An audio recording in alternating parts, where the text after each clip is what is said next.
Livro O Pequeno Tratado da Pedagogia. Capítulo 5. Influência da harmonia conjugal sobre o comportamento da criança. Um problema. O fato de a criança depender de uma autoridade dupla, a do pai e a da mãe, parece, à primeira vista, complicar inutilmente o problema da educação. Não seria mais simples se uma só autoridade presidisse aos destinos do educando? As duas pessoas encarregadas de uma responsabilidade comum não irão, porventura, empregar métodos contraditórios? Quando uma quiser castigar, não estará a outra propensa a perdoar? As ordens de uma não irão contradizer as da outra? Acrescente-se a isso que o amor próprio vai interferir e incitar cada um a defender suas posições, sem se preocupar com o verdadeiro bem da criança. É assim que as coisas se passam nas famílias desunidas. Felizmente, o desentendimento dos pais, embora frequente, nem por isso deixa de ser um fato anormal e contra a natureza. Na maioria dos casos, o desejo de bem educarem o filho tende a reduzir, ao mínimo, a desarmonia. Para compreendermos o papel respectivo do pai e da mãe, bem como o benefício que deve resultar dessa dualidade, deveremos considerar os casos normais, isto é, o dos pais que devotam ao filho a mesma afeição e procuram, na união dos corações e no desinteresse pessoal, os meios de bem orientarem sua influência educativa. Vantagens da dualidade. A estes, a dualidade das pessoas traz esclarecimentos e auxílios que eles, jamais, teriam conhecido sozinhos. Não se pode esquecer que a criança é um mistério difícil de decifrar. Sua índole, suas tendências, não são fáceis de discernirem-se. Suas reações, diante das atitudes do adulto, precisam ser examinadas de perto. Eis porque os que estão encarregados de educá-la têm necessidade de verificar, a cada instante, sua maneira de ver e o valor dos meios educacionais empregados. Do contrário, correriam o risco de se enganarem sem que disso se apercebessem. A educação só será completa se resultar na harmonia das faculdades, tanto as da vontade, como as da consciência, da sensibilidade, como da inteligência, do coração, como da razão. Para isto, importa que se estabeleça uma estreita colaboração entre a influência feminina e a masculina, e que os dois temperamentos exerçam, em conjunto, sua ação e autoridade. É assim que o pai verificará e modificará seus julgamentos em contato com os da mãe, que esta levará em consideração o modo de ver do pai e, adaptando-se progressivamente às verdadeiras necessidades do filho, as duas autoridades completar-se-ão, corrigindo-se mutuamente, e a educação resultará mais harmoniosa e equilibrada. Para que os pais conciliem suas divergências de vista, não se trata da abdicação de um diante das exigências do outro, mas que ambos estejam resolvidos a jamais tomarem uma decisão grave concernente à educação sem se terem consultado. Um ponto capital é o acordo dos dois sobre o ideal que visa-se a depositar no coração da criança, em vez de se deixarem influenciar pela ignorância ou pelo orgulho que os induz a darem-se sempre razão, mesmo contra a evidência que eles procurem juntos os melhores métodos a serem aplicados, levando em consideração a natureza, o temperamento e as disposições do filho. Influência masculina e feminina. Por serem de compleição diferente, o homem e a mulher não veem o filho com os mesmos olhos. Ele o vê através de sua masculinidade, ela através de sua feminilidade. Entretanto, essa divergência não é um mal, pois traz como resultado não somente um conhecimento mais completo e aprofunda-lo da criança, como também uma espécie de combinação de influências. Permite ao homem descobrir os métodos que tornarão o educando mais forte, mais corajoso e mais empreendedor. A mulher, os que nele despertarão as delicadezas do sentimento. Tomemos um exemplo: o filho é obrigado a um esforço penoso. A mãe é inclinada a proporcionar-lhe o auxílio de sua sensibilidade feminina, o pai, o da força que comanda. Se a mãe fosse sozinha, correria o risco de enfraquecer a vontade. Se fosse só o pai, talvez quebrasse os impulsos delicados da sensibilidade. Unidos, irão obter um esforço misturado de força e de ternura. Mas esta união indispensável exige, da parte dos esposos, um grande desinteresse. Trata-se, com efeito, de examinar objetivamente as disposições do filho e não de impor-lhe teorias educativas já preparadas. Examinando de comum acordo os resultados obtidos, os pais aperfeiçoarão dia a dia seus métodos. Desentendimento dos pais e desvios de consciência. Se os pais estiverem em desacordo, o filho perderá a verdadeira noção do permitido e do proibido, do bem e do mal. Sua consciência desorienta-se. Este, em resumo, o mecanismo desse inevitável resultado. Todas as crianças buscam o prazer e evitam o sofrimento. Seguem seus caprichos e resistem, como podem, às exigências dos adultos. Esta resistência, porém, torna-se impraticável quando o pai e a mãe estão de acordo para juntos imporem sua vontade comum. Dá-se o oposto quando o filho constata desentendimentos. Estes, ele o sente mais do que compreende. É uma impressão que abala suas disposições internas e o que se manifesta por diferentes atitudes, conforme ele se encontra em presença do pai ou da mãe. Por exemplo, o bebê chora em seu berço quando sua mãe se aproxima, enquanto passa a conservar sua serenidade se é o pai quem chega. Porque ela costuma carregá-lo ao colo, mal percebe seu pranto, e ele, pela experiência adquirida, diferencia as situações. E quanto mais a criança cresce, mais esta diferença se acentua. A criança percebe instantaneamente a diferença dos procedimentos e dá de trai proveito à sua moda. Ela tende, naturalmente, a procurar nos adultos cúmplices para a satisfação de seus desejos. A habilidade da criança para escapar à autoridade. Os primeiros anos da infância são característicos sob esse ponto de vista. A criança inicia uma espécie de luta renhida com seus educadores. Pretende resistir por todos os meios ao seu alcance, gritos e raivas, teimas ou fuga às exigências dos adultos, cada vez que estes lhe impõem um sacrifício, ou ao contrário. Mais tarde, o tornar-se-á um diplomata consumado, a fim de seduzir a autoridade com suas carícias, fazendo-a ceder e conquistando-lhe os favores. Que acontecerá se um dos pais ceder enquanto o outro resistir, se um conceder o que o outro recusar? O filho, naturalmente, apoiar-se-á no que obedece mais facilmente a seus caprichos, passando a considerar o outro como importuno, quando não, um inimigo. Buscará refúgio junto a um, contra as exigências do outro. Consequências sobre a formação da consciência. Quais serão as consequências dessa atitude, do ponto de vista da formação da consciência? Evidentemente, o triunfo das volições caprichosas do filho. Querendo ou não, aquele que se tiver deixado vencer pelos choros ou carinhos da criança, será praticamente responsável pelo seu desenvolvimento egoísta, pelo enfraquecimento dos seus dons de vontade moral. Jamais se deve esquecer que os hábitos morais só podem ser adquiridos com a ajuda de uma educação persistente e uniforme. E ainda que as ordens se não fossem impostas pela vontade consciente dos pais, mais tarde, quando a inteligência do filho desenvolve-se, o sentimento da divisão dos pais torna-se mais consciente e o perigo agrava-se. As indecisões da criança. Toda sua atenção é mantida para as manifestações práticas desses desentendimentos, donde ela procura tirar vantagens. Não sendo governada por duas autoridades harmoniosas que a obrigam a caminhar no mesmo sentido, isto é, em linha reta, ela oscila entre duas vontades opostas e procura os meios práticos de adaptar-se, ou melhor, de escapar a cada uma, de não impor-lhe normas, mais ou menos, penosas à sua natureza. Isto não aconteceria se os pais estivessem de acordo. Neste caso, a obediência impor-se-ia não obstante as resistências da índole.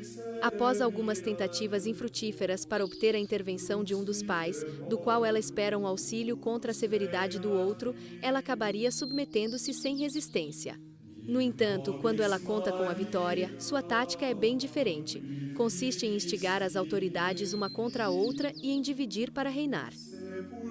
Se for bem-sucedida, é às custas de sua consciência, porquanto ela não tem outra preocupação a não ser sair-se bem dos apuros, o que é, por definição, a antítese da formação moral.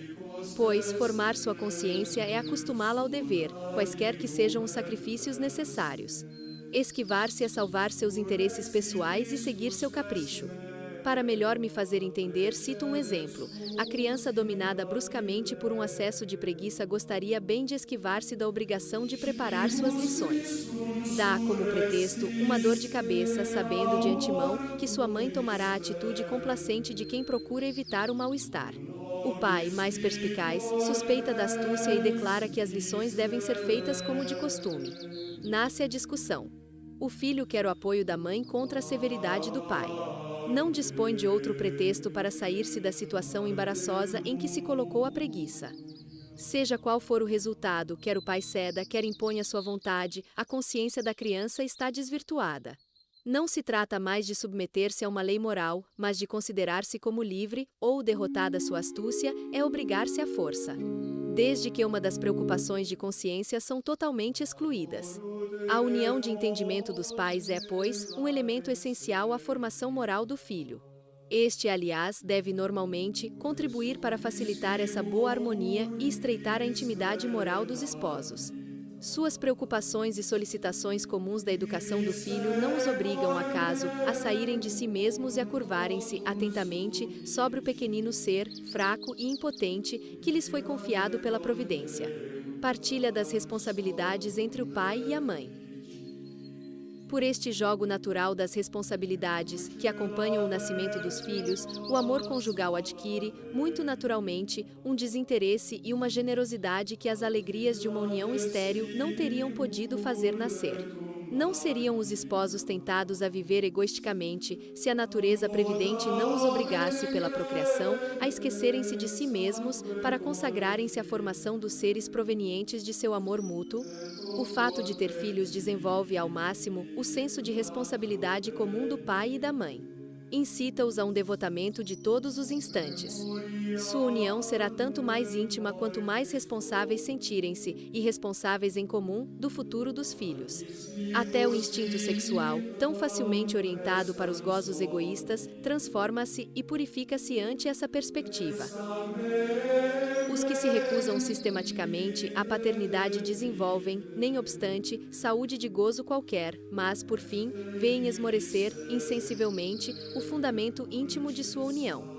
Desinteressam-se um do outro. Já os multiplicando-se os filhos, o sentimento da responsabilidade intensifica-se, facilita o desapego de si e o espírito de abnegação, elementos essenciais às uniões duráveis.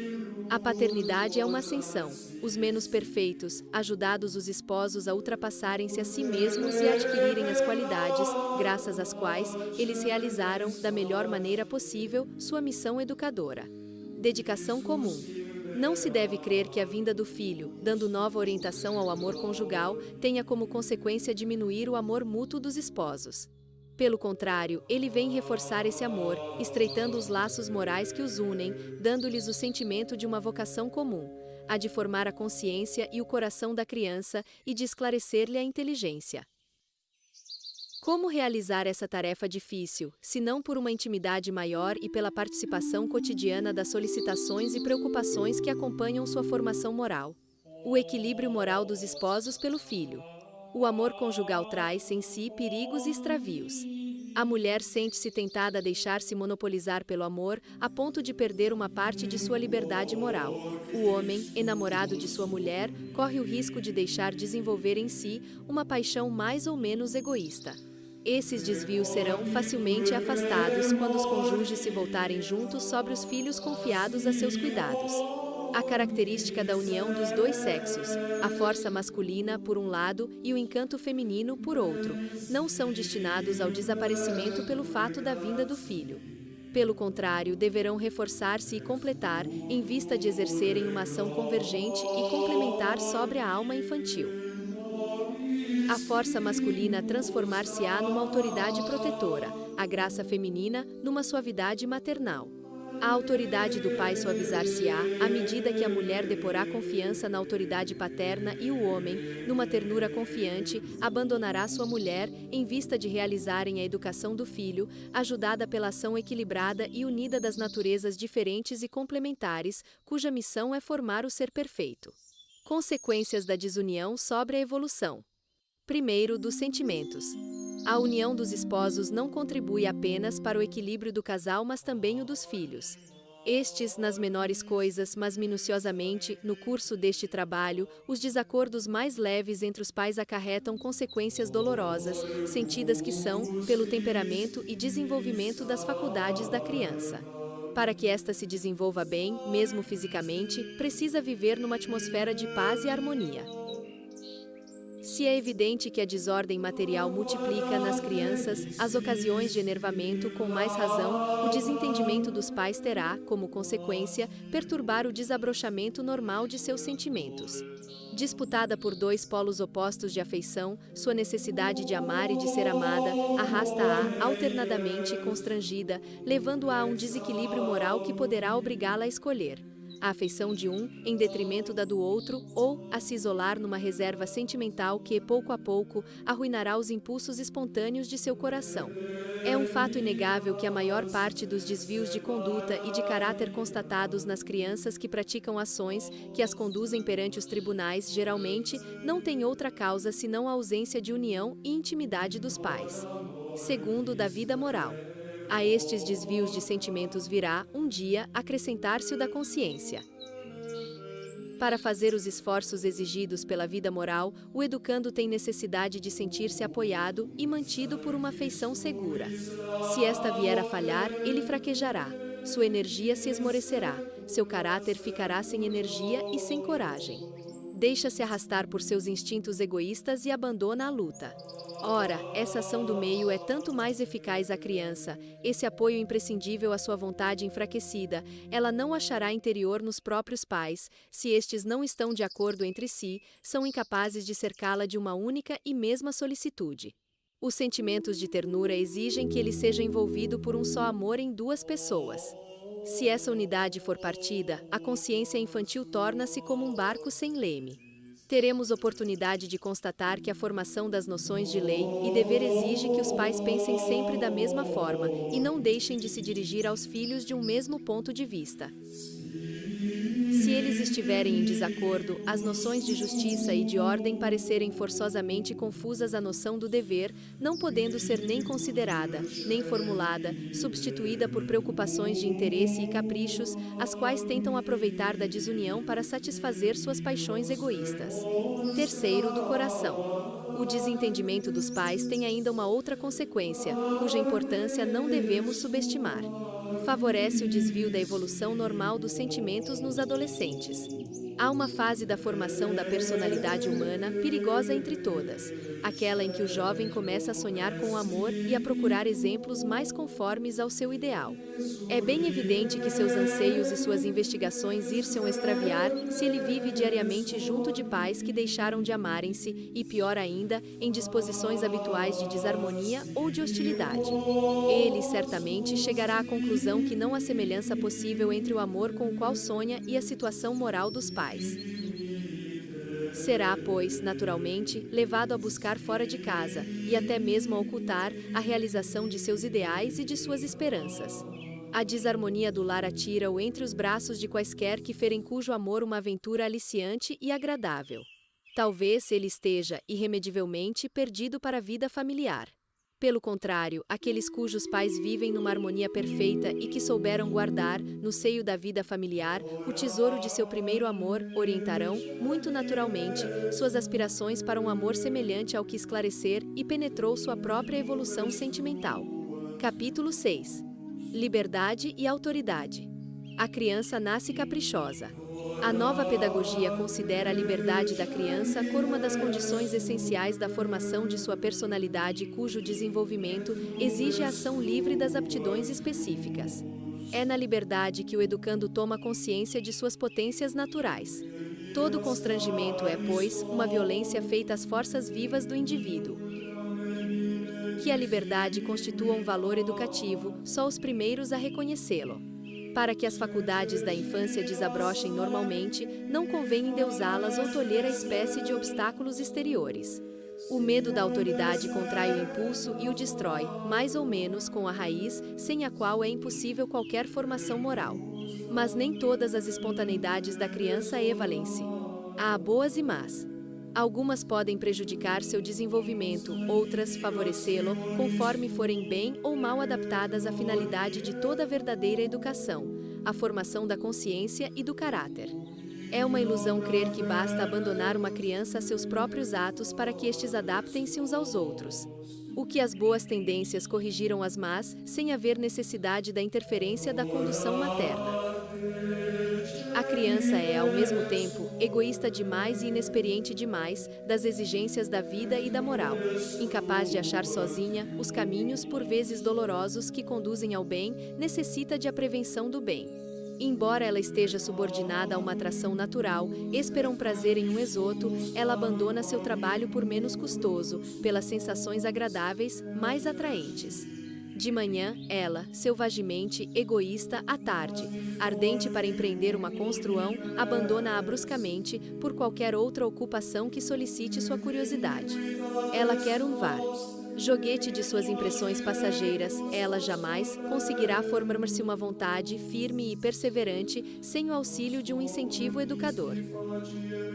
Entregue a seu egoísmo espontâneo, que a leva a procurar, primeiramente, a satisfação de seus desejos, ela será tirana, quando isto lhe for, praticamente, sem consequência desagradável e dissimulada, se tiver a recear qualquer aborrecimento rumimo para sua preciosa pessoinha.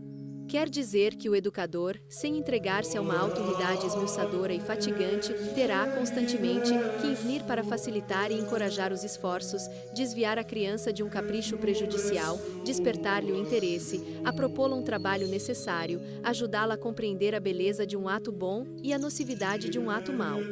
Induzi-la a pôr-se os sacrifícios exigidos para a edificação de uma vida mais generosa. As espontaneidades infantis devem ser orientadas. Os se contentam de inscrever em seu programa a liberdade à criança e passam sob silêncio o papel essencial do educar, suprimem o verdadeiro problema, o da cooperação da autoridade e da liberdade. Não se trata de suprimir um dos termos, mas de procurar conciliá-los. Visa-se a uma perfeição contínua daquele cujo caráter visa-se a formar. Jamais, este desenvolvimento se faz sem experiência alguma dolorosa, que o adulto é colocado e suas leis dadas pela providência, com o fim de suprir essa lacuna. A solução do problema educacional prende-se, tanto ao estudo da psicologia e do educando deve prosseguir até ao conhecimento profundo de sua alma infantil, que a autoridade aplicada, sem discernimento, arruinará as melhores intenções e os mais louváveis esforços. Se os métodos educacionais precisam ser aperfeiçoados, não é no sentido da supressão da autoridade, mas no de um melhor exercício da mesma. Se ela deve ser empregada para despertar o gosto e o senso das iniciativas individuais e para desenvolver, ao máximo, a personalidade infantil, ela não deve, contudo, esquecer que a criança não é destinada a viver só, mas que deverá levar em conta as exigências da vida social. Isso significa que sua liberdade deverá inclinar-se e adaptar-se às pessoas com as quais será chamada a conviver e às autoridades que constituem o arcabouço da sociedade. Assim sendo, é preciso habituá-la, desde os primeiros anos, a submeter-se à vida em comum, defendendo, ao mesmo tempo, os direitos de sua personalidade e de sua consciência. A criança jamais conseguirá essa adaptação necessária, essa harmonia proveniente da concórdia e da coordenação de esforços, se for abandonada, desde a infância, apenas às suas iniciativas. Estas confundir-se-ão muito frequentemente em seu egoísmo, seus caprichos e seu espírito de independência. Um dos papéis essenciais da educação consistirá, precisamente, em moderar e dirigir essas inclinações que deixariam do indivíduo um personagem incapaz de adaptar-se ao bem comum. Além disso, os sacrifícios exigidos pela vida social devem ser orientados de tal forma que se transformem em esforço pessoal, livremente consentido. A autoridade deve empenhar-se em fazer aceitar e amar o que ela julga dever impor. Como conciliar os dois termos da educação, autoridade e liberdade? Dever-se-á concluir que o problema da educação é contraditório em seus termos? Pois, por um lado, aconselha-se ao educador a exercer a autoridade e, por outro, a deixar desenvolver-se livremente as faculdades da criança. Poder-se-á exercer a autoridade sem restringir a liberdade individual da criança? Ou deixar desabrochar sua liberdade sem, no entanto, reduzi-la ao papel da autoridade? E a eterna antinomia que se encontra em toda parte, principalmente no terreno político e social. Como subordinar o exercício da autoridade, sem a qual só existem desordem e anarquia, e o da liberdade, sem a qual imperam a violência e a hipocrisia? A solução não consiste em suprimir um dos termos do problema em benefício do outro, mas em conciliá-los e combiná-los numa feliz harmonia. Ambos são, igualmente, necessários ao equilíbrio da vida individual e social. Os defensores da educação só pela autoridade arriscam-se a formar hipócritas, revoltados e automatos. Reduzem o problema educacional a um sistema disciplinar. Os partidários da educação só pela liberdade preparam gerações de caprichosos egoístas, escravos de suas paixões. Os excessos do sistema autoritário. A prática exclusiva do sistema autoritário provoca o medo, suprimindo a confiança. E, sem esta, não há formação do coração nem da consciência. O autoritarismo coloca a criança num estado de desconfiança permanente, impele-a à dissimulação e à mentira. Tende a criar-lhe uma mentalidade de escravo, torna-a inquieta e medrosa, pois ela acha-se sempre alerta. Quando não faz escravos, faz revoltados. A criança, dotada de uma forte personalidade, exaspera-se, na medida em que é diminuída, passando a alimentar uma surda hostilidade contra seus educadores. A mentalidade dos automatos explica-se, a maior das vezes, pelo medo engendrado e ao seu respeito no decurso de seus anos de infância. Ele é mentiroso porque, inconscientemente, defende-se pela astúcia contra a opressão autoritária. Aquele não tolera constrangimento algum porque viveu sob o regime de uma liberdade sem controle. Os excessos do sistema libertário. O excesso de liberdade em educação provoca reações igualmente funestas. É um erro comum chamar de liberdade os movimentos da natureza instintiva infantil. Eles não são mais do que os impulsos passageiros de caprichos que convém reprimir e, desde a primeira infância, confunde-se com o domínio de si e dos sentidos. Deixar desenvolverem-se livremente as fantasias do educando é torná-lo incapaz de governar-se a si próprio. Antes de tornar-se apta a orientar-se a si mesma, a criança deve ser governada de fora pelo educador. Geralmente, quando ela diz "eu quero", não está livre, mas presa por uma paixão que a impede de ver e de refletir. Abster-se por completo de dar ordens ao educando é condená-lo, sem defesa, às exigências de seus instintos. Não é espontaneamente que ele aprende a sacrificar-se pela justiça, a submeter-se a uma tarefa penosa. É falso que ele seja naturalmente bom. Herdeiro da humanidade inteira, ele é o joguete de todas as paixões instintivas, boas e más. Entregue a si mesmo, ele deixar-se-á facilmente arrastar por seus egoísmos, porque estes não exigem esforço algum de sua parte. Evitará os esforços morais que impliquem em sacrifício.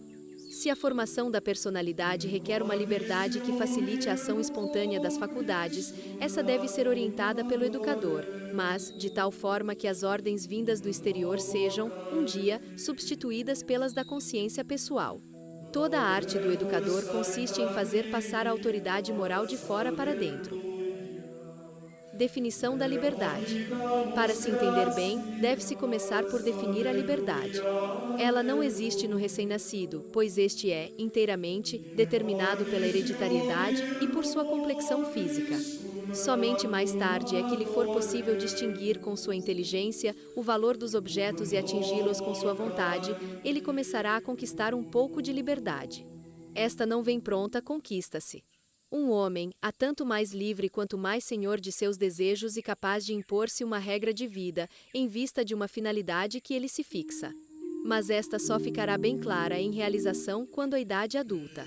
Para a criança, a liberdade exige que ela afaste os obstáculos que a desviam do caminho que se lhe abre ao seu desenvolvimento, do bem que se deve fazer e do qual se deve desviar-se.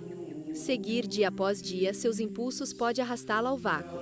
A experiência da vida será-lhe propícia a dar a ilusão de liberdade, porém, não passa de um engano. Livre é aquele que é capaz de fazer o que lhe desagrada, o que custa à sua natureza. O alvo de toda educação é conduzir, pouco a pouco, a criança à verdadeira liberdade, isto é, ao domínio de si. Deixá-la crer que os adultos fazem o que querem é enganá-la. Eles também são obrigados a imporem-se-lhes, é necessário que o educando saiba e compreenda. A princípio, a autoridade é uma força que se impõe. A criança ela submete-se sem compreendê-la. No fim, transforma-se numa lei moral, amada e praticada, livremente por si mesma. A obediência encontra-se, pois, em todos os graus da educação, embora mude de forma.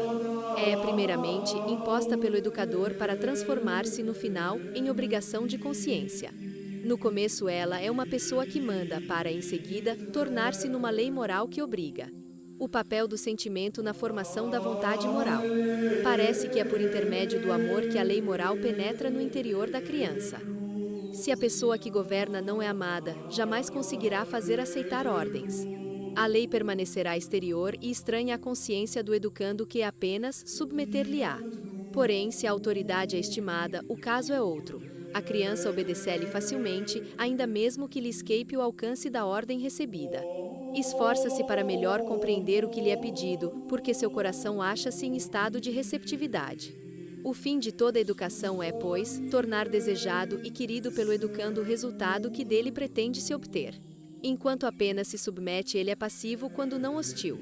Só no dia em que desejar por si mesmio é que ele se educa. Autoridade e liberdade nas diferentes fases da educação. A princípio, a autoridade é absoluta, porque a criança nada pode e nada sabe. Fica entregue sem reação ao poder do educador. Seu único meio de defesa são seus gritos e suas cóleras. No final, quando a criança tiver se tornado um adulto, a autoridade fica reduzida à impotência. Ele deve se conduzir por si mesmo e, se ainda subsistir alguma influência, esta confunde-se com a confiança que o adulto ainda conserva aos conselhos de seus antigos educadores. Veremos como se processa a passagem da autoridade absoluta da infância à liberdade completa do adulto. Os primeiros anos. No decorrer dos primeiros anos, a autoridade é tudo, sendo apenas limitada pelas necessidades da criança, as quais devem orientar e condicionar a conduta do educador. A autoridade exerce-se primeiramente sobre o corpo para adestrá-lo, fortificá-lo e impor-lhe as normas de vida indispensáveis a seu desenvolvimento. As boas disposições físicas são, como que um começo, um vislumbre de liberdade, uma vez que elas preparam o desabrochamento normal das faculdades superiores, suprimindo os caprichos do instinto. Este, particularmente egoísta e exigente, será transformado num servo dócil. Eis porque é preciso dominá-lo e impor-lhe hábitos. A idade da formação sensorial. A liberdade aumenta com o desenvolvimento dos sentidos. A criança que se move, anda, mexe em tudo, olha e ouve, tende a exercer seu poder sobre o mundo sensível por uma complexidade de atividades diversas, ignoradas do simples recém-nascido. É a liberdade dos movimentos, anterior à moral. Esta deve ser orientada, se quisermos que o educando aprenda a servir-se dos objetos e a utilizá-los para os fins precisos.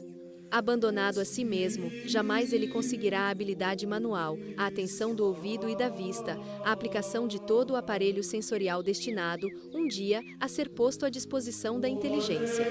Este aparelho, para ser utilizável em vista de uma liberdade maior, deve ser submetido às exigências das faculdades superiores. A desordem dos sentidos e a inaptidão para manejar os objetos constituem um obstáculo à livre ação da vontade. A liberdade é, primeiramente, uma organização e uma utilização dos dados dos sentidos e da matéria-prima em vista de um fim superior. O período sensorial estende-se geralmente de 3 a 6 anos.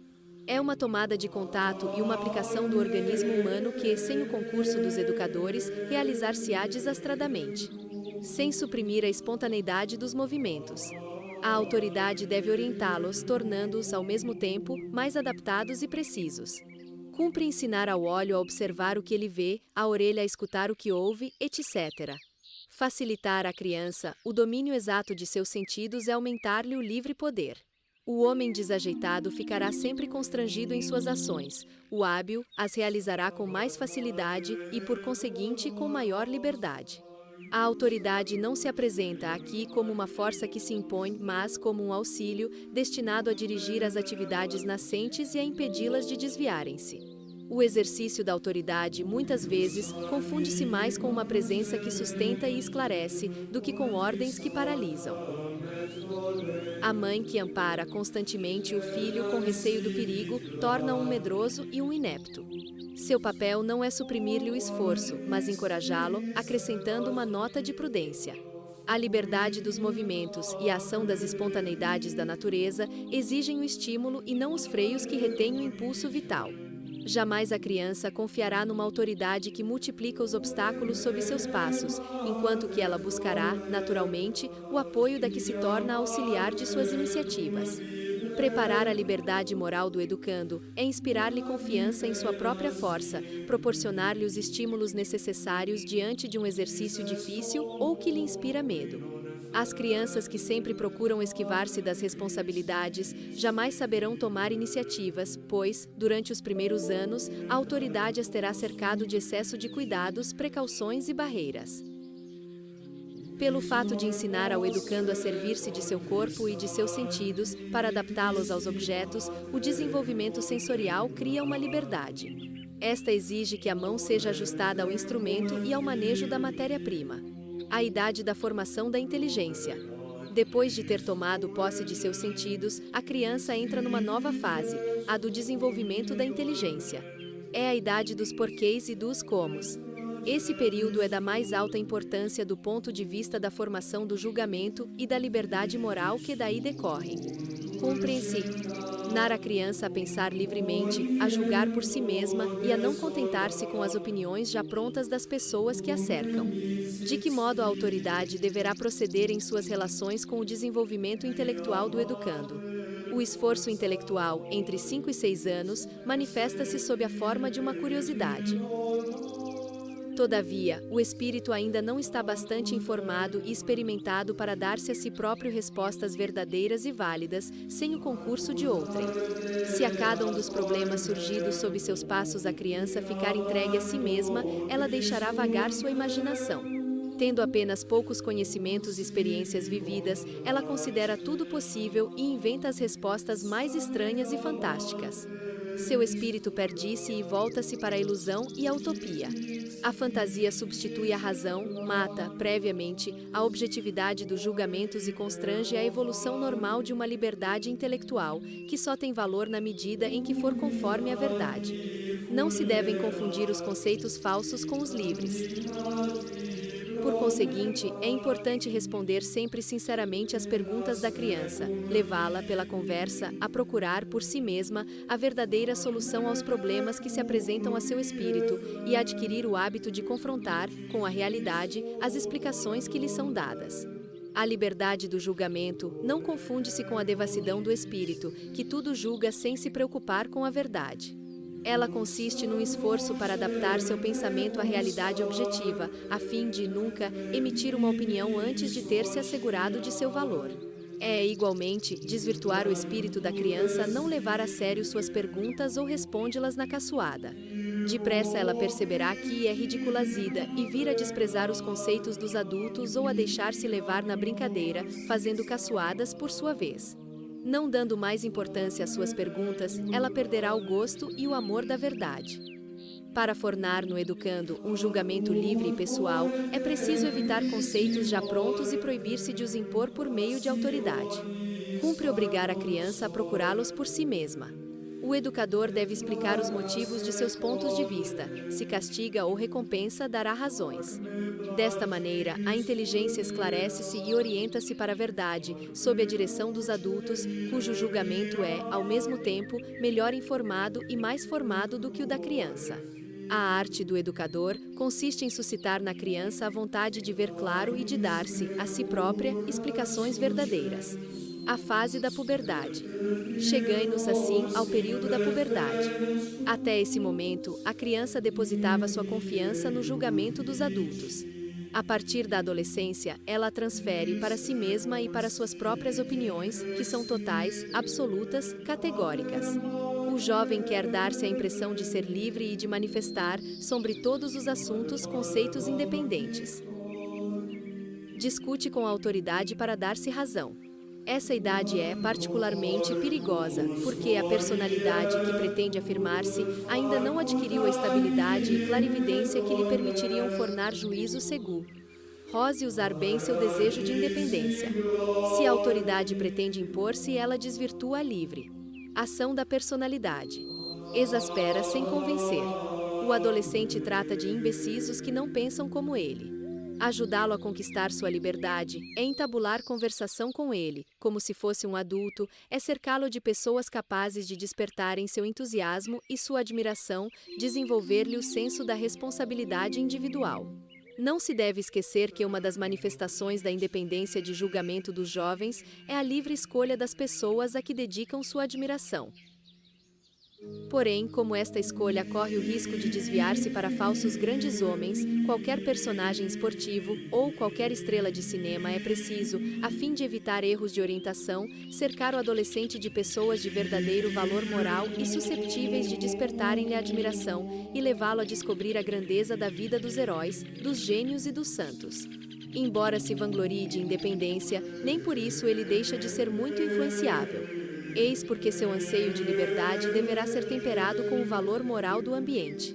O papel da autoridade consiste, portanto, em provocar a admiração e dar ao jovem o sentimento de que, longe de desejar constranger-lhe a evolução da personalidade, ela traz-lhe o reforço de seus conhecimentos e que, para reconhecer e valorizar essa personalidade, confia-lhe responsabilidades e multiplica-lhe as iniciativas.